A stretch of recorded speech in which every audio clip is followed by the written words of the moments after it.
झारखंड विधानसभा की याचिका समिति 7 दिनों के दौरे पर थी और इस दौरान वह गोड्डा पहुंची, जहां गोड्डा में कुल 61 मामले सामने आए। सभी मामले के बारे में जानकारी देते हुए याचिका समिति के सदस्य व गोड्डा विधायक अमित मंडल ने प्रेस कॉन्फ्रेंस कर बताया कि गोड्डा से कुल 61 मामले थे, जिसका निष्पादन कर दिया गया है। उन्होंने बताया कि जनहित से जुड़े कई गंभीर मुद्दे थे जो वर्षों से पेंडिंग थे, उन सभी मामलों का निष्पादन कर दिया गया है।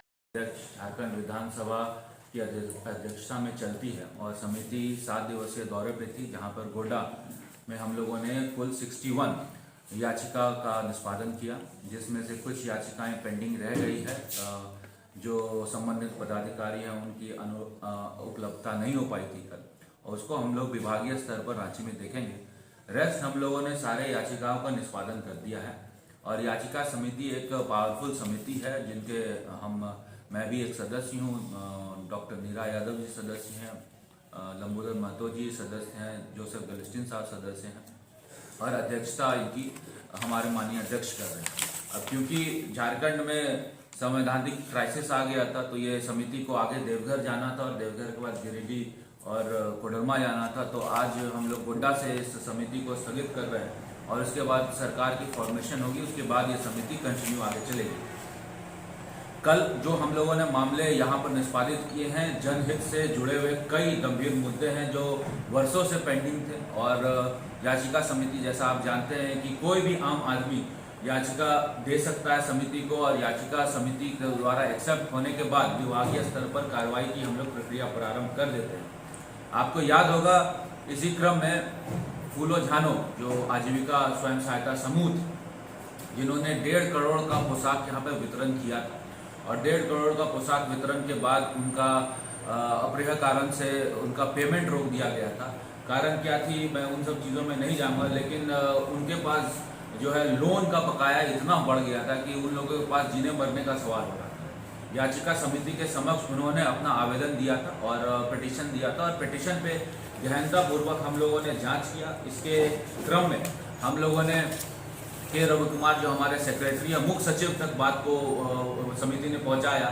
और आपको जानकर खुशी होगी कि फूलो झानो के वैसे लोगों का, वैसी महिलाओं का, जिन्होंने पोशाक वितरण किया था गोड्डा में, भौतिक सत्यापन कराकर हम लोगों ने ये समिति ने रिपोर्ट भेजा जो सेक्रेटरी है उनको, और सेक्रेटरी ने 1.5 करोड़ का जो भुगतान है, जो 3 साल से पेंडिंग था, 2019-20 का मामला था, 3 साल से जो पेंडिंग था, उसका भुगतान का जो है आदेश दे दिया।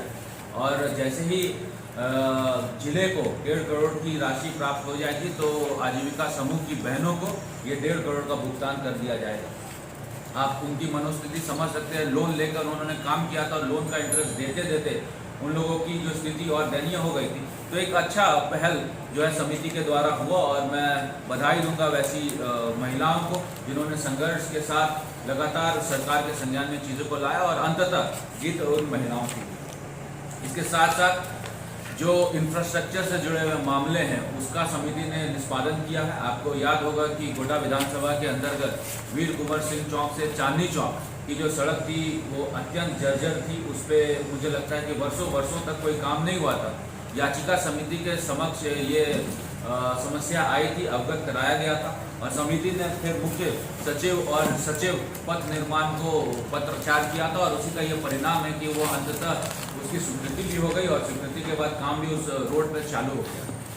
इसके साथ साथ दुमुही बसंतराय जो मजबूतीकरण, चौड़ीकरण की मांग वहाँ के लोग द्वारा वर्षों से की जा रही थी, तो उसको लेकर भी आगे हम लोगों ने प्रोग्रेस किया है। और चूंकि वो सड़क IRQP के तहत 1 साल पहले बना था, तो उसका लॉकिंग पीरियड हो जाता है 3 साल का, और 3 साल तक उसमें कोई काम नहीं हो पाता है। इसलिए हम लोगों की मजबूरी होती है कि 3 साल में उसमें हम लोग नया प्रपोजल नहीं डाल पाएंगे। लेकिन विशेष परिस्थिति में समिति ने निर्देश दिया है पथ निर्माण विभाग को कि क्योंकि वहाँ से ट्रेन का भी क्रॉसिंग होगा और हाईवे का भी क्रॉसिंग होगा, उस स्थिति में बड़े बड़े हाईवा उस रोड पे चलने लग जाएंगे, तो वैसी स्थिति परिस्थिति में 3 मीटर का सड़क फिजिबल नहीं होगा, और इसके लिए मजबूतीकरण, चौड़ीकरण का प्रस्ताव पुनः भेजा जाए सरकार के समक्ष, ताकि उसकी स्वीकृति हो जाए।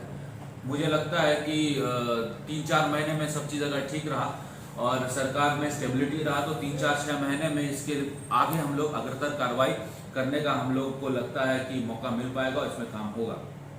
साथ साथ आपको पता है कि कई भूमिहीन परिवारों को जिनके पास जमीन नहीं है वो लगातार बार बार जिला प्रशासन को जमीन बंदोबस्ती को लेकर आवेदन देते आए हैं, देते रहे और ये लगातार निरंतर प्रक्रिया जारी है।